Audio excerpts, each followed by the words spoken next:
was Miami-Dade GOP Vice Chair Manny Roman telling me yesterday why he is endorsing Ted Cruz over Marco Rubio. Here's the thing, though. In that capacity, should he be endorsing anyone? I raised it with him and said maybe that's a boo-boo and he shouldn't be doing, but he hasn't lost his job. Others were emailing me telling me that he should. Be that as it may, he is not keen on Marco Rubio. He is not keen on Jeb Bush, Florida's two favorite sons, running in this race, but on Ted Cruz. Well, a lot of what he said did catch the attention of the Rubio campaign, among others. We have with us now Marco Rubio Campaign Communications Director, Alice Conant. Alice, very good to have you. You didn't like what he was saying, not so much who he was supporting, even though one could question in that party capacity whether he should be doing that, but what he was saying about your candidate's stand on immigration. Explain. Well, he was just wrong. What he was saying was false. I want to be very clear with your audience, Neil. Marco Rubio opposes amnesty. When Marco is president, there will be no amnesty. He will cancel President Obama's illegal, unconstitutional executive amnesties.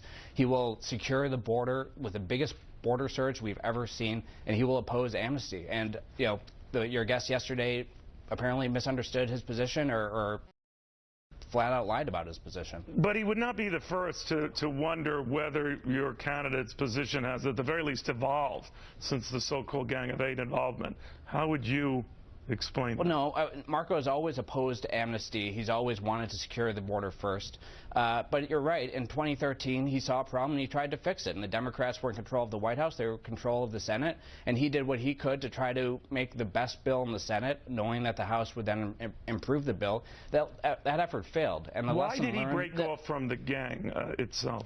Because he realized that you can't fix this problem with one big bill. You need to secure the border first, and that's what he's been advocating ever since then, is that rather than passing one big piece of legislation, we should start with securing the border first. It can be done, Neil. We know what it takes to do it. We just have to have the political will to do it, and that's what he's been pushing for the last 2 years. You know, Alex, I don't know what you read these political tea leaves far better than I, but the battle in Florida, winner-take-all primary state, I might point out, has always been seen as one between Senator Marco Rubio and former Governor Jeb Bush, but yeah, it would be odd if out of the blue comes Ted Cruz and he takes the state. Are you worried that your candidate not only loses the state, but loses it to Ted Cruz of all people? No, not at all. I mean, Florida is Marco Rubio country.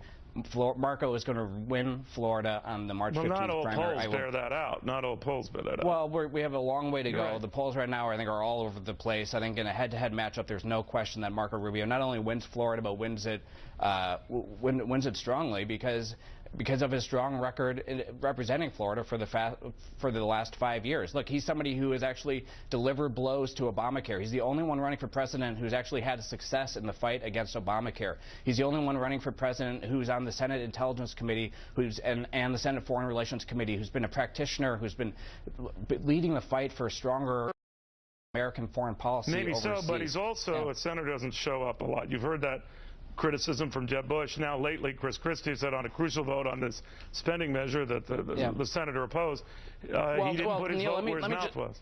Yeah, but he has a 90% lifetime attendance record, but like other senators who have run for president, he's missed some votes recently because he's running for president. And look, he's running for president because so many of the votes, but so many of the votes that happen in the building behind me right here are meaningless. The outcome is preordained. It's what's wrong with Washington, and frankly, it's why he's running for president, so that the votes in the Senate, the votes in Congress behind me, actually start to mean something again, so that we can turn this country around.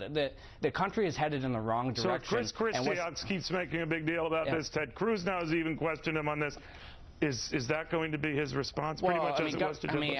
Look, Governor Christie, I have a lot of respect for him, but the fact is that he's out of his own state over half the time, so I don't know that he has much standing to criticize Marco on this. And look, Marco has missed some votes recently, but that's because he's running for president of the United States. He's running for president of the United States because he worries about the future of this country. He knows we're headed in the wrong direction, and if we don't do something about it, his children will inherit a country less great than the country that he inherited. That's why he's running for president. That's why, you know, we have a big fundraising deadline tonight. I'd be remiss if I didn't wish you a Happy New Year's and encourage your viewers, if they want to join our campaign ahead of the key fundraising deadline, go to marcorubio.com this afternoon. Brilliant. Touche. You got that in there. You're good, Alex. Thank you, You're Neil. good. I appreciate it. Have a happy New Year yourself. My best to the candidate and his family as well.